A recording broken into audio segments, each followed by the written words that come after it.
At first glance, Aan Kiltchure appeared to have it all. A close-knit family, freedom, and a lifestyle that most people can only imagine. But as time went on, something changed. Alaska, the last frontier. Fans began to notice that he was more laid back and less frequent. They started out as minor issues that eventually grew difficult to overlook. Did years of hard work lead to it? Did uncomfortable situations arise behind the scenes that weren't broadcast on television? Or perhaps the demands of leading an ideal pastoral life became too much to bear? If you're enjoying this video, don't forget to like, share it with your friends, and subscribe to the channel for more amazing content. And hit the bell icon so you never miss an update. Now, back to the topic.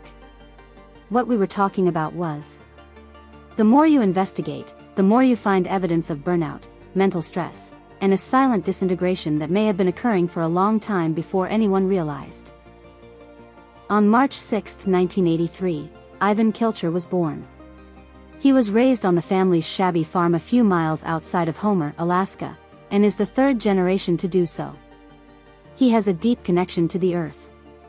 In addition to being his home, this is where his narrative began. In pursuit of independence and simplicity, his grandparents, Yule and Ruth Kilcher, traveled to Alaska in the 1940s from Switzerland. The homestead was constructed from the Alaskan desert.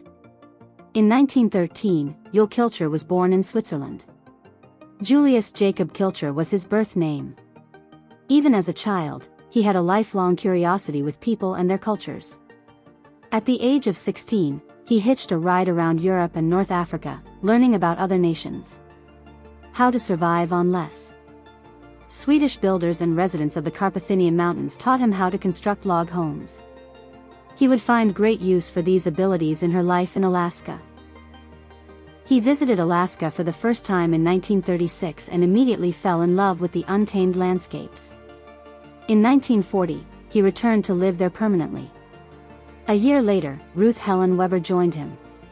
Born in Pratteln, Switzerland, Ruth pursued a career as an opera singer. 3 days after relocating to Alaska, she wed Yule. Whether they were long-standing lovers or hardly knew one another prior to the wedding is still up in the air. They dived right into life on the border, that much is certain. Yule received 160 acres of land from the government, with the condition that he erect a house and cultivate crops on it. In 1944, Yule and Ruth relocated to a stunning old fox farm outside of Homer following World War II. They had an extremely difficult life. The hut has just one room and neither electricity nor running water. Power was not brought to the homestead until 1952. For a period, they hunted, fished, raised animals, and grew their own food to survive. Their early years on the farm were documented on film and slides by Yule using a 16mm camera. 2 documentaries, The Last Frontier and A Pioneer Family in Alaska, were based on his work. He screened these pictures throughout Europe between 1947 and 1958, allowing viewers to witness the untamed beauty and adversity of life on the Alaskan border. As the Kilcher family grew, the farm expanded. Fans of the Kilcher family will immediately recognize the names of 2 of Yule and Ruth's 8 children, Otto and Otto. Despite not being the oldest, Otto immediately distinguished himself by being bold and curious about everything. Because he was raised close to mountains, forests, and untamed canyons, he had a deep connection to the natural world. But his passion for fixing things and technology was what really set him apart. Aan found it simple to share the same spirit of creativity. You had to be resourceful from the start on the farm. Nothing more could be done.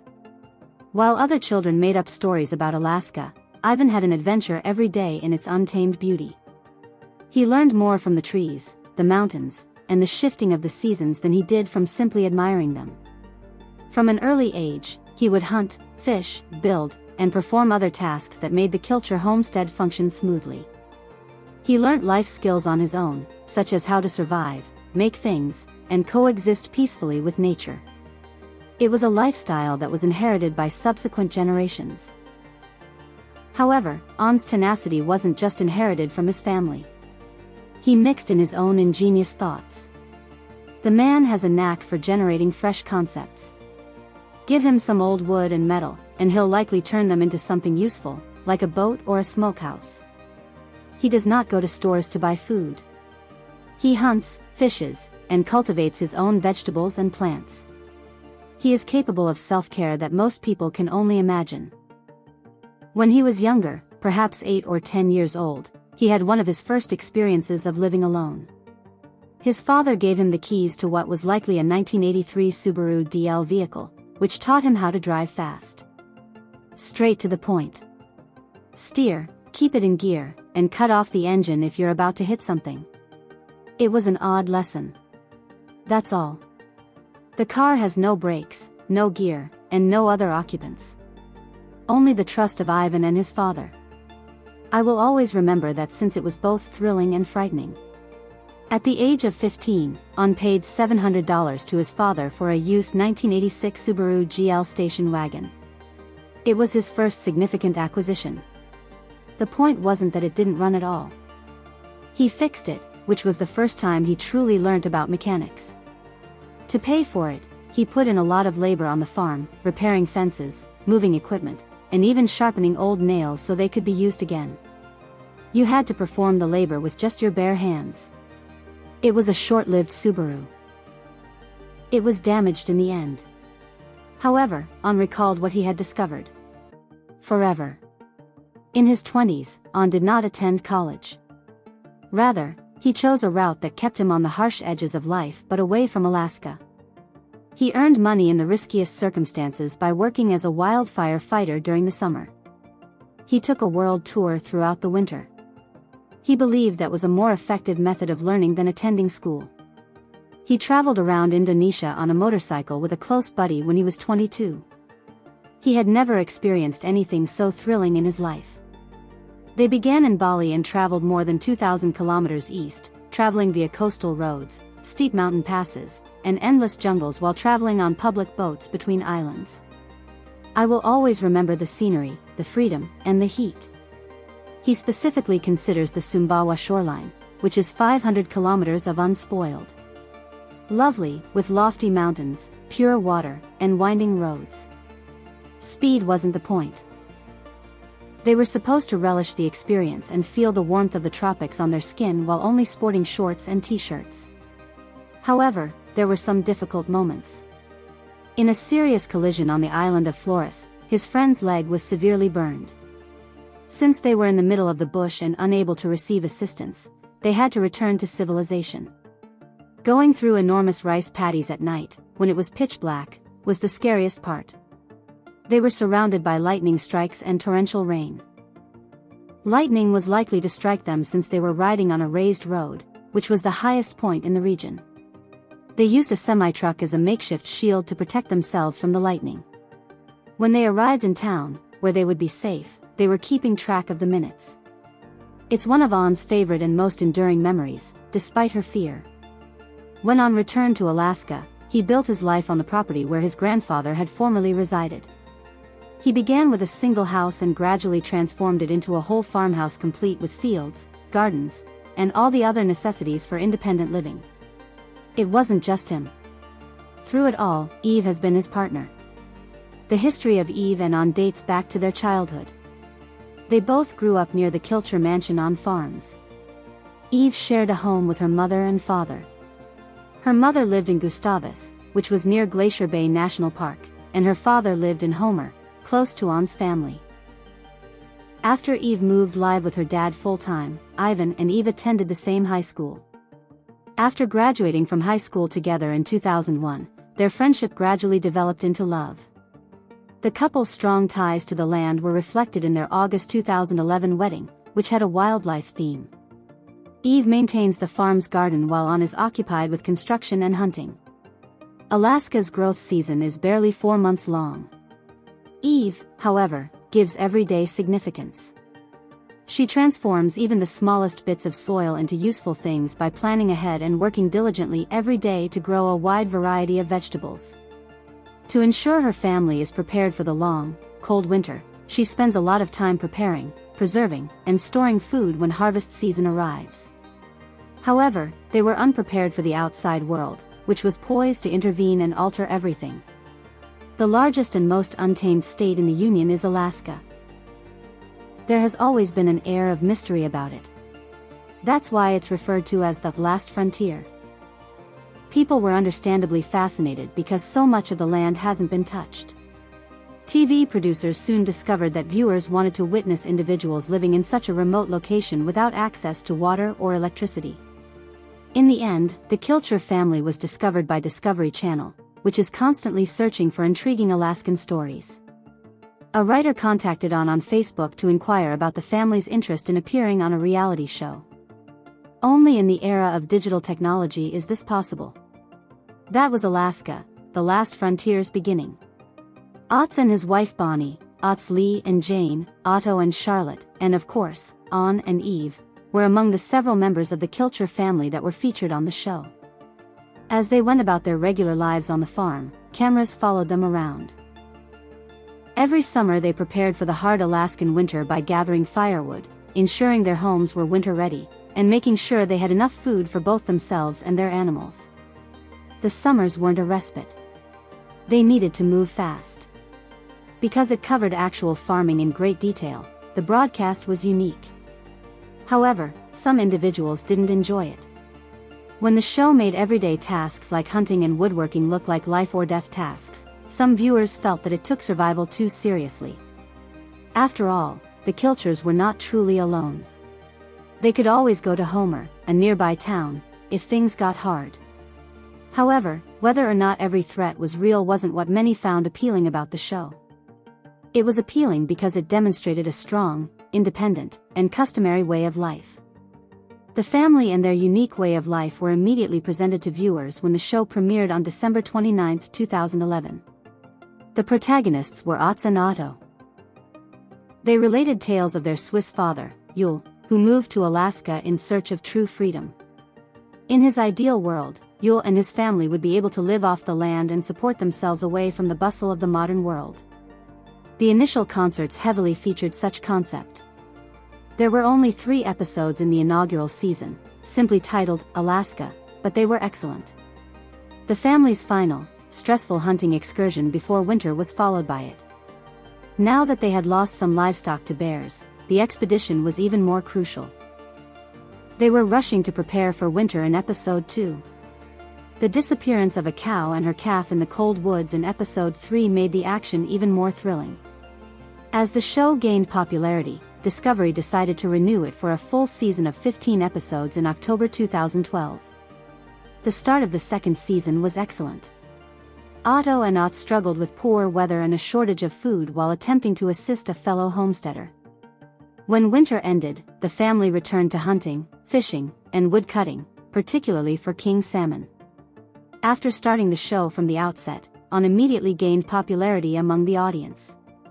At first, he had to get used to being on camera, but he quickly grew to love the opportunity the show provided to share his knowledge of sustainable and self-sufficient living. He was skilled in many more crafts outside furniture making, and he showcased them on the show. He often asserted that anyone could learn to accomplish these things if he could. Comments from viewers demonstrated that the message was being understood. The Kilchers frequently received calls or emails from fans who said the show inspired them to create vegetable gardens or chicken coops in their own backyards. Such a response meant the world to the family. Ultimately, the goal of Alaska, the last frontier, was to help individuals embrace their independence and reconnect with nature. Because the lives of the Kilchers differ greatly from those of the desert where they reside, people are drawn to them. The majority of individuals must cope with the clamor and traffic on city streets. In contrast, the Kilchers inhabit a location where nature reigns supreme and people appear to be quite distant. That, in Eivin's opinion, is a major factor in the popularity of the show. It appeals to a very human aspect of us. People are constantly curious about how much of it is actually natural, though, as is the case with every reality show. A major theme of the program is the anxiety of running out of supplies and the need to prepare quickly for winter. Due to Otto's tendency to put things off, there have been some very suspenseful situations, such as the night he and Aan became stranded because they believed the tide was higher than it actually was. Scenes like that not only heighten the suspense but also highlight the difficulties of living in isolation, which can lead to issues between a father and son. Season 6 began airing in October 2015, giving viewers another glimpse of a lifestyle that appears to be significantly different from modern living. There is no indoor water on the Kilcher property, and there are no short visits to the grocery. People must hunt, grow, and gather food in order to put it on the table each day. That straightforward lifestyle ultimately resulted in a new endeavor. In 2016, Otto and Eve were invited by a writing agent to create a cookbook called Homestead Kitchen. Although he freely acknowledges that Eve is the true cook, Otto supplies the meat and the wild plants. He claims that she created around 80% of the recipes on her own, many of them from scratch. The book is more than just a collection of recipes. It demonstrates their way of life. They were excited to respond to the numerous inquiries they had been receiving from cooking enthusiasts in the Wild West. They were able to convey their world more thoroughly through this book than through the show, which is filled with intimate tales and family photos that demonstrate how much they love homesteading. Furthermore, they lack culinary expertise. And that's the main idea. The straightforward, practical recipes were written by real individuals who don't want to use every pot in the kitchen after a long day outside. For beginners, it's a terrific place to start. Cooks who have done it before may find it familiar, but that is part of the fun. Because there's more to Homestead Kitchen than just food sales. It's a celebration in Alaska. To encourage people to learn more about the ecosystems in their local locations, Eve specifically selected items that could be difficult to find elsewhere, and many of the materials are from their own region. This book is an invitation to get outside and create something as well as a collection of recipes. The brief stories tucked away among the recipes are the best sections of the book. For instance, there is a humorous story about a mishap with a beehive and another about how difficult it was to protect hens from predators. The statement that digging potatoes is like discovering Spanish treasure is one example of how some parts are obviously more creative than others. However, even the charming, too polished portions are grounded in reality and a passion for the place. Yes, not every part of the book seems authentic and unadulterated. Although some of the stories seem a little too idealistic, it's an honest attempt to convey the happiness, perspiration, and occasionally turmoil of life off the grid. More significant than the high-level cuisine is the spirit of it, growing, foraging, and cooking in a way that feels authentic and connected to the land. Fans got a closer look at one of Aan Kiltchere's most impressive builds, his handcrafted boat, the Fair North Rose, in a 2017 episode of Alaska, The Last Frontier. This was no ordinary fishing boat tucked away in Homer. It was a difficult 32. A 5-foot-long by 10-foot-wide landing craft designed for authentic Alaskan experiences. The book isn't entirely raw or unpolished, of course. At its heart, it's an honest attempt to depict the joy, the struggle, and occasionally the confusion that come with life off the grid, despite some dreamlike moments. Fine dining isn't the point. This book focuses on growing your own food, cooking with purpose, and using what the earth provides to create meals that have a sense of authenticity. In terms of reality, audiences had the opportunity to witness Aan Kiltchere's efforts in a remarkable 2017 episode of Alaska, The Last Frontier. The Fair North Rose, a yacht he had made just for someone, was one of his finest creations at the time. However, this was no ordinary fishing vessel cruising Homer. The score was 32. Landing boats that are 5 feet long and 10 feet broad are designed to withstand extended journeys in Alaska. It had enough power to navigate choppy water thanks to 2 boat motors that each produced 225 horsepower. It was quite warm inside, too. It had cozy living quarters and was designed for lengthy journeys. It could cruise at 25 miles per hour and reach a top speed of 40 miles per hour. With its enormous 250-gallon gasoline tank, it could travel roughly 425 miles on a full tank. As a result, it revolutionized travel away from the electrical grid. But that year, Aan worked on more than just that mechanical marvel. He began refurbishing a Subaru Brat from the mid-1980s at the same time, a project that was more intimate for him. Fixing up a junk house for enjoyment wasn't the only goal. Aan has always wanted this car since he was a kid, and he made every effort to customize it. It wasn't just its sleek appearance that made the Bratley stand out on the farm. It was also quite helpful. Taking it out on the paths was as simple as driving into town to get food. In Aan's opinion, it was the first street-drivable side-by-side ATV. Because of its higher stance and all-terrain components, most people referred to it as a car, but it felt more like a compact, fuel-efficient truck. It was powerful, swift, and ideal for Alaskan living. After then, Alaska, the last frontier, experienced one of its most unforgettable events in 2019. The cliff climb that Aan Kiltchure and his brother Eivin Kilcher performed appeared to be taken from the film Free Solo. But this time, it was actual life in the Alaskan wilderness. They came with ropes and hats. It was a stressful moment that established the tone for the season, but it wasn't particularly dangerous. Getting energy was not the aim. Getting through was the goal.